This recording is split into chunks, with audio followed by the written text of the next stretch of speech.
Hello friends, welcome to my YouTube channel. तो आज हम लोग बात करने जा रहे हैं ट्रिग्नोमेट्रिक इक्वेशन के कुछ इंपॉर्टेंट क्वेश्चन। तो चलिए हम लोग स्टार्ट करते हैं। तो देखते हैं हम लोग question number 1। The value of theta यानी कि थीटा जो है वो बिलोंग कर रहा है कहाँ से, 0 से 2 पाई के बीच में। ठीक है। For which the equation is 2 sign square theta minus 5 sine theta plus 2 is greater than 0। ठीक, यानी कि थीटा जो है वो 0 से 2 पाई के बीच में बिलोंग कर रहा है और ये इक्वेशन जो है वो ग्रेटर देन 0 है। तो आपको बताना है कि थीटा इस रेंज में कहाँ से कहाँ तक आपको बिलोंग करेगा। ठीक है। तो उस सॉल्यूशन का तो हम लोग देखते हैं उस इक्वेशन का। तो सबसे पहले इक्वेशन क्या दिया हुआ है, 2 sign square theta minus 5 sine theta plus 2 is greater than 0। ठीक, तो यहाँ हम देख रहे हैं क्वाड्रेटिक इक्वेशन बन रहा है। ठीक है। तो ट्रिग्नोमेट्रिक क्वाड्रेटिक इक्वेशन बन रहा है, तो हम इसको क्या करेंगे, इसको सॉल्व कर लेंगे। तो 2 sign square theta minus 4 sine theta minus sine theta plus 2 is greater than 0 होगा। सिंपल। यहाँ से 2 साइन थीटा हम लोग कॉमन ले लेंगे, तो यहाँ क्या बच जाएगा, साइन थीटा माइनस 2। ठीक, और यहाँ पर अगर हम लोग -1 कॉमन ले लेंगे तो ये क्या बच जाएगा, sine theta minus 2 is greater than 0। तो एक बार 2 साइन थीटा -1 यहाँ से कॉमन बच जाएगा क्या, साइन थीटा -2 अंदर। ठीक है, सॉरी ये तुम्हारा यहाँ लिखा जाएगा, ये यहाँ लिखा जाएगा, इतना तो जानते ही हो, इतना बताने की ज़रूरत है नहीं। तो देखो यहाँ पर, यहाँ देखो एक चीज़ देखो, साइन थीटा का वैल्यू हमेशा क्या होता है, -1 से 1 के बीच में, बिल्कुल ऐसा होता है। अगर तुम देखो यहाँ पर कोई भी -1 से 1 के बीच में कोई भी वैल्यू रखो, ठीक है, तो वो हमेशा निगेटिव मिलेगा। जैसे मान लो 1 ही रख के देखो, 1 - 2 क्या मिलेगा, ये 1 - 2 क्या मिलेगा, हमेशा निगेटिव मिलेगा। ठीक है, -1 भी तुम रख करके देखो, -1 - 2 क्या मिलेगा, -3। इसका मतलब ये क्या है, निगेटिव है। और जब ये निगेटिव है तो इसको भी निगेटिव होना पड़ेगा। यहाँ से हमको क्या हिंट मिल रहा है कि ये जो टर्म है, ये मेरा टर्म क्या है, निगेटिव है। क्या है, निगेटिव है। और तब इसको भी निगेटिव होना पड़ेगा। अब क्यों निगेटिव होना पड़ेगा, तो कोई भी दो नंबर का प्रोडक्ट हमेशा ग्रेटर देन 0 दो केस से हो सकता है। ठीक है, दो केस से हो सकता है। केस 1, या तो दोनों नंबर पॉजिटिव हो, ठीक है, दोनों नंबर क्या हो, पॉजिटिव हो, तब इसका प्रोडक्ट ग्रेटर देन 0 होगा। या फिर दोनों नंबर क्या हो, निगेटिव हो, तब इसका प्रोडक्ट जो होगा वो ग्रेटर देन 0 होगा। क्योंकि निगेटिव इंटू निगेटिव क्या होता है, पॉजिटिव होता है। तो हमको यहाँ से ये हिंट मिल रहा है इससे कि ये निगेटिव है। तो ये निगेटिव है तो ऑब्वियस है हम लोग इस केस का बात कर रहे हैं, और जब इस केस का बात करें तो इसका मतलब क्या, ये भी निगेटिव होना चाहिए। और ये निगेटिव कब होगा, जब when 2 sin theta -1 is always less than 0। ठीक है, यानी कि ये निगेटिव होगा। ठीक, तो हमको यहाँ से ये हिंट मिल रहा था कि ये निगेटिव है, तो ये भी क्या होगा, निगेटिव होगा। अब ध्यान दो, 2 sin theta is equal to क्या हो जाएगा, 1, और सॉरी लेस देन 1, यानी कि sine theta is equal to sine theta जो है वो 1/2 से छोटा होगा। अब अगर मान लो सिंपल यहाँ इज इक्वल टू रहता तो हम sine theta is equal to sine alpha लगा के सॉल्व कर लेते हैं, लेकिन यहाँ क्या है, थोड़ा सा प्रॉब्लम है, ये लेस देन वाला साइन है। ठीक, तो देखो हम इसको ग्राफ से सॉल्व करेंगे। ग्राफ से बड़ा इजी से सॉल्व हो जाएगा। जैसे मान लो लेट से हम लोग ग्राफ लेते हैं साइन एक्स का। ठीक, ये 0 हो गया, ठीक, ये तुम्हारा पाई हो गया, और यहाँ पर ये हो गया 2 पाई। क्या हो गया, 2 पाई हो गया। ठीक, अब देखो यहाँ पर ये हो गया 1/2, और यहाँ पर हो गया ये 1। तो यहाँ क्या बोल रहा है, साइन जो है वो 1/2 से छोटा है। अगर हम तुमको बोले कि मान लो, अगर साइन को भी भूल जाओ, अगर y जो है वो 1/2 से छोटा है तो तुम इसका ग्राफ कैसे बनाओगे। ठीक है, इनइक्वालिटी में हम आपको बताएं भी है ये कि कैसे सॉल्व करना है इनइक्वालिटी को। ठीक, और इसका ग्राफ भी कैसे बनाना है। ठीक, तो देखो आप इनइक्वालिटी जाके प्लेलिस्ट में भी देख सकते हो, मैंने डिस्क्रिप्शन में लिंक दे दिया है। तो देखो y जो है वो 1/2 से छोटा है, तो हम क्या करेंगे, यहाँ 1/2 पर एक लाइन ड्रॉ कर लेंगे, और इससे छोटा जो भी नीचे होगा वो सारा मेरा सॉल्यूशन होगा। तो हम यहाँ पर क्या किएंगे, 1/2 ड्रॉ कर लिए। ठीक है, 1/2 लिख दिए। अब यहाँ पर क्योंकि सॉल्यूशन क्या बोल रहा है, साइन थीटा जो है वो हमेशा 1/2 से छोटा होगा, तो 1/2 यहाँ पर है, और 1/2 साइन में कब आता है, यहाँ पर आता है, π/6 पर आता है। ठीक है, फिर आगे बढ़ेंगे, ये हो जाएगा π/2। ठीक, फिर आगे बढ़ के ये हो जाएगा 5π/6, ठीक है, क्योंकि यहाँ पर भी होगा तुम्हारा क्या वैल्यू 1/2 ही होगा। फिर और कहीं होता नहीं, और इधर निगेटिव मिलेगा, क्या मिलेगा, सारा क्या मिलेगा, निगेटिव वैल्यू मिलेगा, ठीक।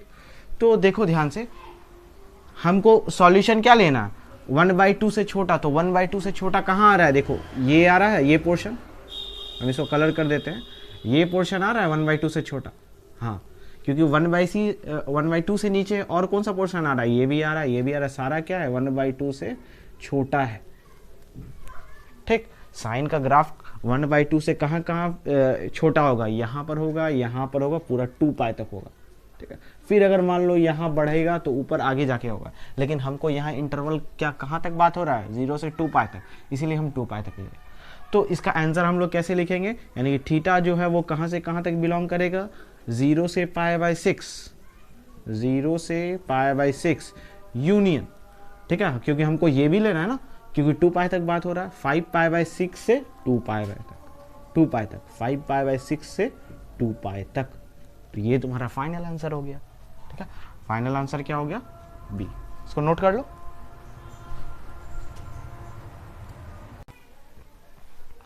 तो देखते हैं हम लोग क्वेश्चन नंबर 2 क्या दिया हुआ है, find the number of solution if this determinant is equal to 0 in the interval -π/4 से π/4 इज, ठीक है। हमको find the number of solution निकालना है, क्या निकालना है, find the number of solution, यानी कि नंबर ऑफ सॉल्यूशन निकालना है इफ जो है वो ये जो है डिटर्मिनेंट 0 के इक्वल हो। तो देखो जब भी डिटर्मिनेंट 0 के इक्वल हो तब सबसे पहले हमको इसको इक्वेशन में कन्वर्ट करना पड़ेगा। तो हम क्या करेंगे, इसके लिए हम डिटर्मिनेंट का प्रॉपर्टीज यूज़ करेंगे। तो C1 = C1 + C2 + C3। अगर आप लोग को डिटर्मिनेंट ज़रा भी नहीं आता है तो मेरा 12th का प्लेलिस्ट है, आप उससे जाके डिटर्मिनेंट देख लो, पूरा क्लियर हो जाएगा, ठीक। तो C1 में हम क्या कर दिए, C1 + C2 + C3 ऐड कर दिए। ये C1 है, ये C2 है, ये C3 है, ऐड करेंगे तो क्या हो जाएगा, sin x + 2 cos x। यहाँ भी ऐड करेंगे तो क्या हो जाएगा, cos x + sin x + sin x, क्या हो जाएगा, sin x + 2 cos x। उसी तरह हम लोग यहाँ भी ऐड करेंगे तो क्या हो जाएगा, sin x + 2 cos x। और ये जो है वैसे ही रह जाएगा, सारा एलिमेंट जो है डिटर्मिनेंट का वो वैसे ही रह जाएगा। आप लोग तो 12th में सॉल्व भी किए होगे डिटर्मिनेंट। अगर कुछ भी नहीं आता तो यहाँ से कॉमन क्या आ जाएगा, sin x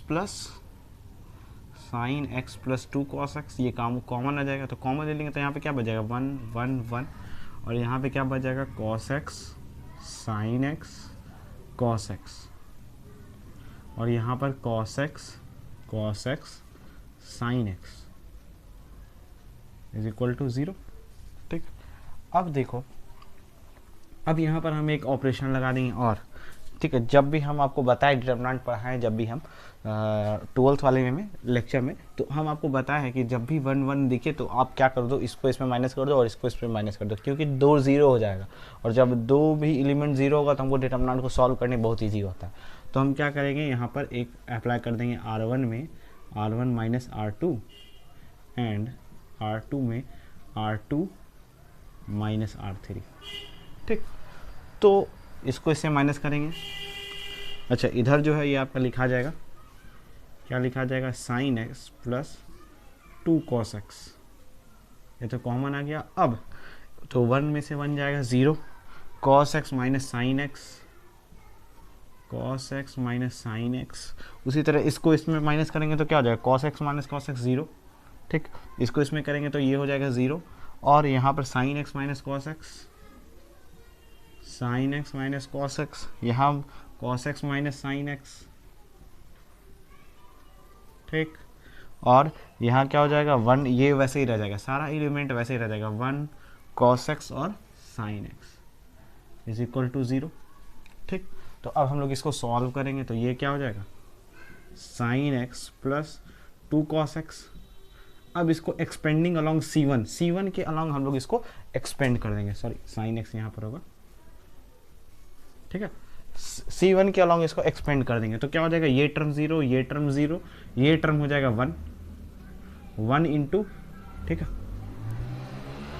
ये इससे मल्टीप्लाई कर देंगे, ये इससे मल्टीप्लाई कर देंगे तो क्या हो जाएगा, इसको इससे मल्टीप्लाई करेंगे तो क्या हो जाएगा, cos x minus sine x का होल स्क्वायर, ठीक, और इसको इससे करेंगे तो 0, ठीक है, तो 0 माइनस दिस यानी कि 0, यानी कि अगर ओवरऑल इसको सॉल्व करोगे तो कुछ ऐसा आएगा, ठीक, कुछ ऐसा आएगा, ठीक।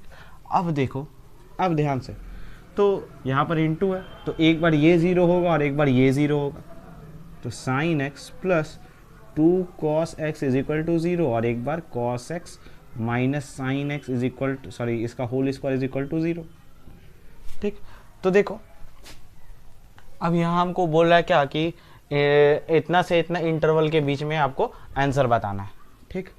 तो देखो, find the number of solution if this in the interval, ठीक है, if this equation in the interval, यानी कि इतना इंटरवल के अंदर में है, ठीक। तो यहाँ पर हम लोग ऐसा लिख सकते हैं 2 cos x is equal to, या फिर ऐसा लिखो sine x is equal to minus of 2 cos x, बिल्कुल लिख सकते हैं। और ये यहाँ जाएगा तो क्या हो जाएगा, ये cos यहाँ आ जाएगा तो क्या हो जाएगा, साइन बाय cos यानी कि tan x is equal to -2। तो हमको बोल रहा है क्या कि इंटरवल कहाँ से कहाँ तक बिलोंग करना चाहिए, -π/4 से π/4 में, तो ये बिलोंग करेगा, कभी नहीं बिलोंग करेगा, ठीक है, क्योंकि 1 जो है वो π/4 तक ही आता है, ठीक, चाहे 1 आएगा या फिर -1 आएगा, ये -π/4, ये भी, इसके बीच में -2 आ ही नहीं सकता, तो इसलिए हम इस टर्म को लेंगे नहीं, ठीक, इसको नहीं लेंगे, ठीक है, समझे ना।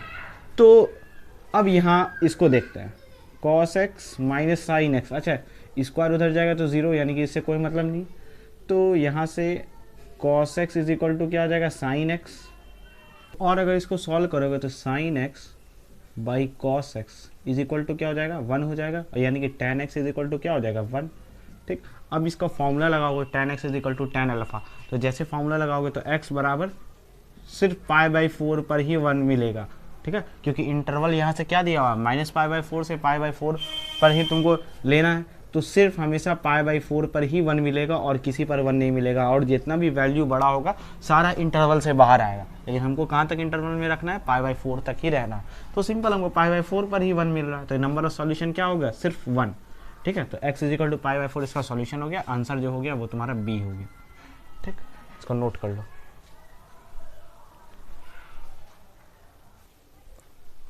तो देखते हैं हम लोग क्वेश्चन नंबर 3 क्या दिया हुआ है, find the number of solution, इसमें भी आपको नंबर ऑफ सॉल्यूशन निकालना है।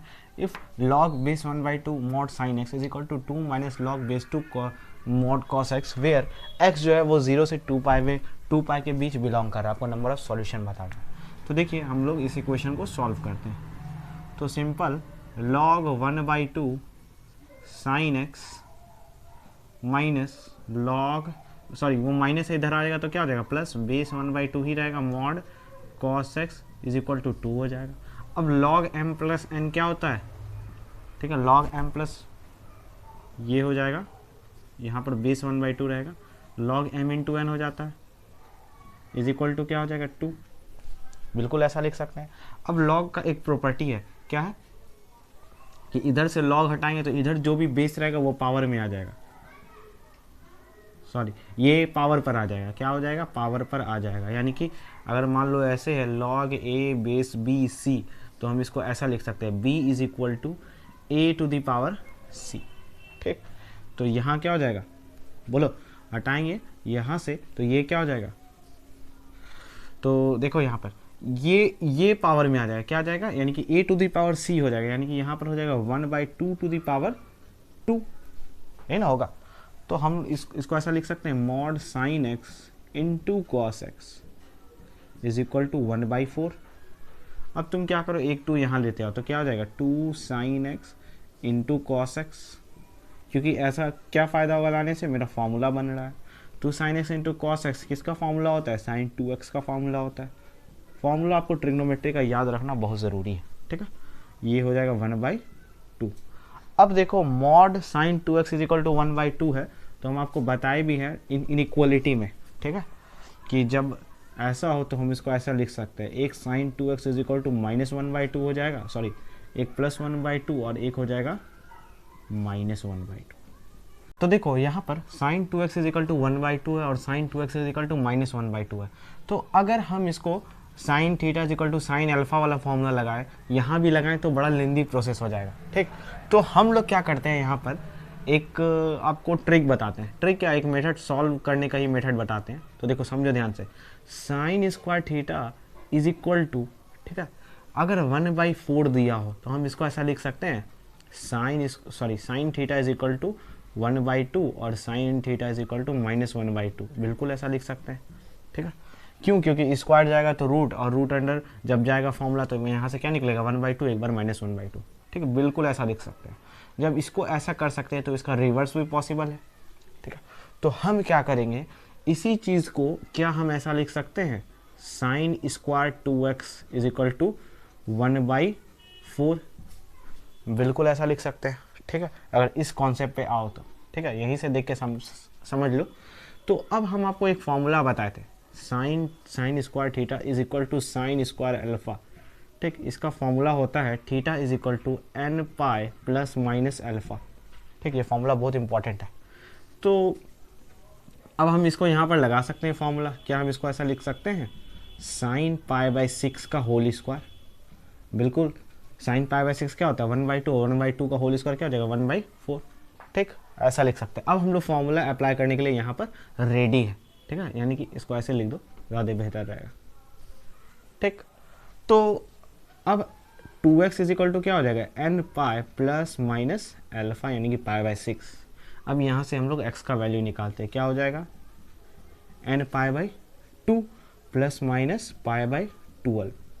ठीक, ये x का निकल जाएगा। ठीक है, x का वैल्यू निकल जाएगा, जनरल सॉल्यूशन निकल जाएगा। अब हमको बताना है यहाँ तो नंबर ऑफ सॉल्यूशन बताना है। तो अब यहाँ पर n का वैल्यू हम लोग पुट करेंगे। तो जब n का वैल्यू 0 रखेंगे तो एक बार x मिलेगा π/2, ठीक, π/12। ठीक, अब एक बार n का वैल्यू 1 रखेंगे। ठीक है, माइनस वाला तो कंसीडर हम लोग करेंगे नहीं। ठीक है, इसमें क्योंकि माइनस नेगेटिव ये क्या हो जाएगा, इंटरवल से बाहर आ जाएगा। और फिर जब n बराबर 1 रखेंगे तो x इज इक्वल टू क्या हो जाएगा n π/2 2 प्लस माइनस यहाँ पर n का वैल्यू हम लोग 1 रखेंगे तो यहाँ पर हो जाएगा 1/2, यानी कि इसको हम लिख सकते हैं π/2। क्या लिख सकते हैं, π/2 प्लस माइनस π/12। दोनों वैल्यू रेंज के अंदर है, यानी कि ये वैल्यू भी कंसीडर हो जाएगा, ये भी। टोटल अभी 3 वैल्यू निकला। ठीक है, यहाँ पर 2 वैल्यू है। इसी तरह 2 रखेंगे तो 2 रखेंगे तो क्या हो जाएगा, यानी कि पाई प्लस माइनस यहाँ पर 12 है, π/12। ठीक, तो एक ये वैल्यू हो जाएगा, यहाँ से भी 2 वैल्यू, दोनों वैल्यू रेंज के अंदर आ जाएगा। फिर रखेंगे n इज इक्वल टू 3। ठीक, 3 रखेंगे तो वो भी वैल्यू आ जाएगा।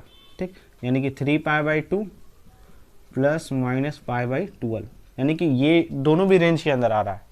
ठीक, तो यहाँ से कितना वैल्यू होगा, 3 3 6 और 3 9 और 1 10। ठीक, तो यहाँ पे नंबर ऑफ सॉल्यूशन कितना हो जाएगा, अच्छा 2 यहाँ 2 यहाँ 2 यहाँ, यानी कि टोटल 6 सॉल्यूशन यहाँ पर है। ठीक है, और 7 और एक सॉल्यूशन जब n इज इक्वल टू 4 रखोगे तो यहाँ पर तुमको एक मिल जाएगा। 4 जब रखोगे तो यहाँ मिल जाएगा 2 पाई। ठीक है, 4 जब यहाँ रखोगे तो 2 पाई प्लस 12, 2 पाई प्लस π/12, यानी कि ये वाला सॉल्यूशन कंसीडर होगा। यानी कि टोटल नंबर ऑफ सॉल्यूशन जो है तुमको यहाँ पर 8 मिलेगा। माइनस वाला कंसीडर करेंगे, प्लस वाला कंसीडर नहीं करेंगे। ठीक, तो यहाँ पे टोटल नंबर ऑफ सॉल्यूशन 8 हो गया। आप इसको खुद से भी करके देख सकते हो, मैंने बहुत बार बताया। ठीक है, इसको नोट डाउन कर लो।